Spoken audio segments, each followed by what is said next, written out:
എല്ലാ ആഴ്ചയിലും vitamin D ഗുളികകൾ കഴിക്കുന്നതിന് ദോഷമുണ്ടോ? ഞാൻ ഡോക്ടർ അമലു ജോയ്, ജൂബിലി മിഷൻ മെഡിക്കൽ കോളേജിലെ ഓർത്തോ വിഭാഗം അസിസ്റ്റന്റ് പ്രൊഫസറാണ്.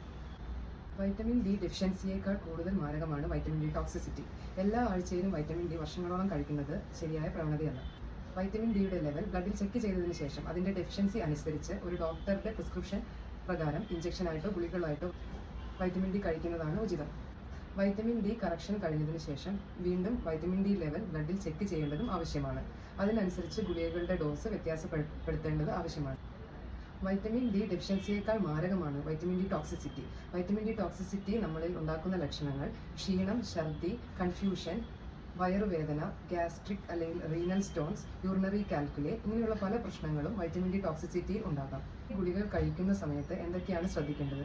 നിങ്ങൾ ഒരു കിഡ്നി പേഷ്യൻറ്റോ തൈറോയ്ഡ് പേഷ്യൻറ്റോ കാർഡിയാക് പേഷ്യൻറ്റോ ആണെങ്കിൽ നിങ്ങൾ കഴിക്കുന്ന മരുന്നുകൾ നിങ്ങളുടെ ഡോക്ടറെ കാണിക്കുകയും അതിനനുസരിച്ച് വൈറ്റമിൻ ഡിയുടെ ഡോസ് വ്യത്യാസപ്പെടുത്തുകയും വേണം. വൈറ്റമിൻ ഡി മരുന്നുകൾ കഴിക്കുന്നതിനോടൊപ്പം നിങ്ങൾ മറ്റ് സപ്ലിമെൻറ്റുകൾ, കാൽഷ്യം, വൈറ്റമിൻ ഡി കോമ്പിനേഷൻ മരുന്നുകളോ അല്ലാത്ത വൈറ്റമിൻ ഡി ചേർന്ന മൾട്ടി വൈറ്റമിനുകളോ എടുക്കുന്നുണ്ടെങ്കിൽ അത് ഡോക്ടറോട് പറയേണ്ടതാണ്. അല്ലെങ്കിൽ അത് വൈറ്റമിൻ ഡി ടോക്സിസിറ്റിക്ക് കാരണമായേക്കാം. വൈറ്റമിൻ ഡിയോ കാൽഷ്യോ സപ്ലിമെൻറ്റ് ചെയ്യുന്ന സമയത്ത് നിങ്ങൾ നല്ലോണം ഹൈഡ്രേറ്റ് ചെയ്യേണ്ടത് ആവശ്യമാണ്. നിങ്ങൾക്ക് വൈറ്റമിൻ ഡി ഡെഫിഷ്യൻസി കണ്ടുപിടിച്ച് കഴിഞ്ഞാൽ ഉടനെ തന്നെ സപ്ലിമെൻറ്റ്സ് സ്റ്റാർട്ട് ചെയ്യേണ്ട ആവശ്യകതയും ഇല്ല.